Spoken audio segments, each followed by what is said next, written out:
Hello mga ka-legit Dabbercats and hello sa lahat ng mga nanonood sa ating pong YouTube channel. And for today's video, pag-uusapan natin, ito pong usapin na hanggang ngayon ay talagang hindi pa rin nabibigyan ng linaw dahil hanggang sa ngayon ay hindi pa rin pinal kung sino ba talaga ang ipantatapat ng GMA7 dito po sa TVJ. Kasi syempre 'di ba, kahit po papaano talagang naapektuhan yung kanilang everyday na programa. So yun po yung natin ngayon itatackle kasi isa po sa mga news updates patungkol dito na ibinigay ng Energy FM at magre-react tayo dito po sa kanilang ulat. Let's watch this video. Hindi mo ito kakayanin, Marieta. Wait lang, nawala. Hindi mo kakayanin to, Marieta, sabi niya. Kumapit ka. Ano yun sa lume? Nako, eto na nga. Dahil nga ngayon ay maugong na nga usap-usapan sa bakurana ng Kapuso Network na mukhang pinag-iisipan na nga daw. Binibigyan ng pagkakaon. Ibig sabihin kinukonsidera nila na ilagay na nga daw ang ilang programa ng Kapamilya Network or ng ABS-CBN sa kanilang noontime show. Ay, bakit? Eto. Parang nagbagong ihip ng hangin. Yes, kasi nga syempre hanggang ngayon parang diba, nananatili na parang may mga panapal sila during that time. Yung noon time nila, may mga panapal, may mga pelikulang pinalalabas.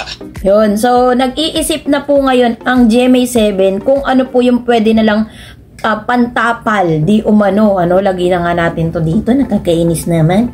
Ayun, so pinag-iisipan po ng GMA7 kung tatanggapin na nila yung offer kasi 'di ba ang ABS po ngayon is kino-consider as a content creator na hindi na po nila parang pinupush siya magkaroon na sila ng sarili nilang network, 'di ba? So pinag-iisipan ngayon na kung It's Showtime ba or yung It's Your Lucky Day nitong si Luis Manzano ang ilalagay nila, either of the two, kasi may mga kondisyones sila na hindi po masyadong inaprubahan ng It's Showtime. Ito pa, kasunod. Hanggang pinag-iisipan pa nila kung saan. Kasi una na pabalita, diba dapat ilalagay nila, pagsasamahin nila yung mga host ng TikTok Lock. Yes. Saka ng ng All Out Sunday. Oo. Diba? Dapat yun yung mga So, yun yung sinabi na TikTok Lock daw. Pero, base po sa mga lumalabas na parang hindi match, 'di ba? Baka mamaya kapag TikTok Lock ang inilagay nilang pantapat, mas lalo pong tabunan ng Itbulaga at ng Itbulaga yung TikTok Lock, mas lalong delikado. So panoorin pa natin. Sasama-samahin kaya lang datapot sa makatuwid. Kaya tumuwid. Tumuwad. Talagang mga baklang to. Mga baklang to. Hindi kita kinaya doon sa lume. Pagkatapos tumuwid ay tumuwad. Pumiruwid. Kaya. Dumang-yang. Dumapa ang mga desisyon. Tapos, eto na nga, ang napag-iisipan nga daw, kasi di ba maugang usap-usapan na pwede daw baka sakaling ilagay ang Showtime.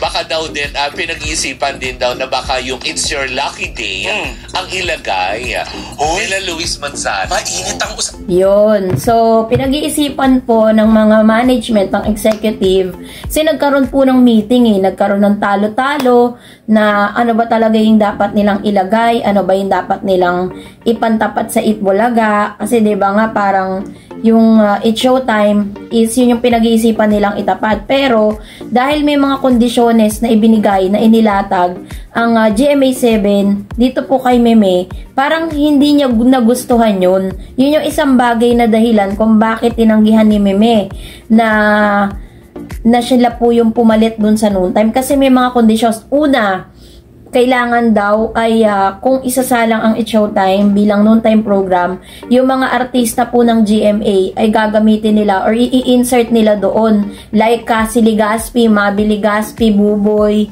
Yun yung mga GMA Sparkle, yung mga dating host ay ilalagay nila, i-combine nila sa It's Showtime na bagay na ayaw po ni Meme Vice. Tapos pangalawang kondisyon, sinabi nila rito na dapat daw yung mga host ng It's Showtime ay magkakaroon na daw ng parang scheduling. So may mga papasok ng Lunes, may papasok ng Martes, pero ang regular lang daw na pwedeng makita doon is si Bong Navarro, si Jong Hilario, Vice Ganda, and Ann Curtis. And the rest, magiging na sila scheduled.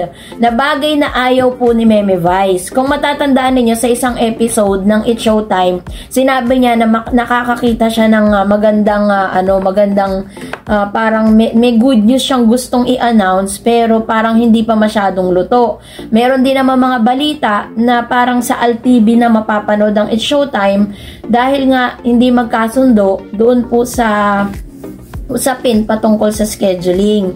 So yun po yung ilan sa pinag-iisipan ngayon. Pagpatuloy pa natin to. Dapat mabalik ng It's Your Lucky Day at sa sila GTV.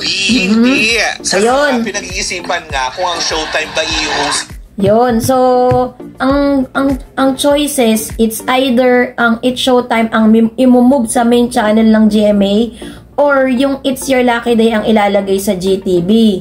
So, ganun parang may switching na magaganap. Pero sabi nga ng Baklitas, parang pagsasabong-sabungin daw yung mga programa ng ABS-CBN, Daw ba? Sa 7, tapos Sir Lucky Day ang ilalagay sa GTV nga. Tama, di ba? Pero, dalawa din yan. Hindi aalisin sa GTV ang Showtime or yung It's Sir Lucky Day ang ilalagay sa GTV. GMA 7. Pagsabong-sabungin? Yun, sabong-sabong. Kamare. Hindi manok si Luis Manzalot ba yung ganda? Pero eto ka. Mare? Ilalagay ng GMA 7 yan. In one condition. Yun yung mga kondisyon. Yung mga kondisyon, guys. Kaya bubuyang-yang. Kaya ni Meme yan. Sa isang kondisyon, Allen, ilalagay daw ang mga sparkle talents sa naturang show. Sino? Diba? Ginaya mo yun. Yun tinatanong ko Bakit? Si Ruru. Diba? Ruru Madrid, Bianca. Yung mga dating host siguro ng mga tahanang pinakamasaya. Yung mga sparkle talents kasi yung iba, diba? Yes. Lalo yung dalawang magkapatid na Legaspi. Si Buboy. Kasi siguro nagsawa ng umigwad-igwad. Pero napagsabihan yata. So, yun yung mga, yun yung mga kondisyones. So, gusto talaga ng GMA na mag-insert sila ng mga talents nila na parang medyo unfair din naman sa part naman ng It's Showtime at ng mga programa ng ABS. Tapos, ang dami pa nilang mga bawal gawin. Bawal sila mag-promote ng mga projects po nila or ng mga programa nila dahil under po sila ng GMA.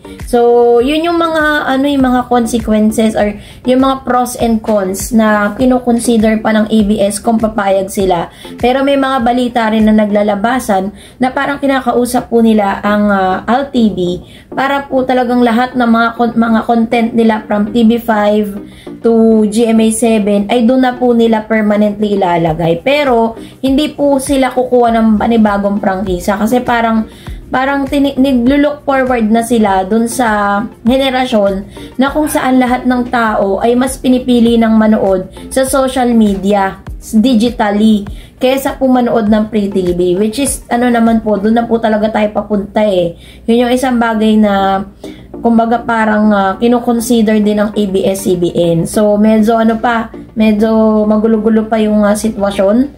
At hanggang sa ngayon kahit po sabihin po ng ilan na hindi pa po talaga final ang decision ng GMA kung sino ang ipapalit nila. So, mag-antay na lang po tayo ng panibagong updates with regards to that.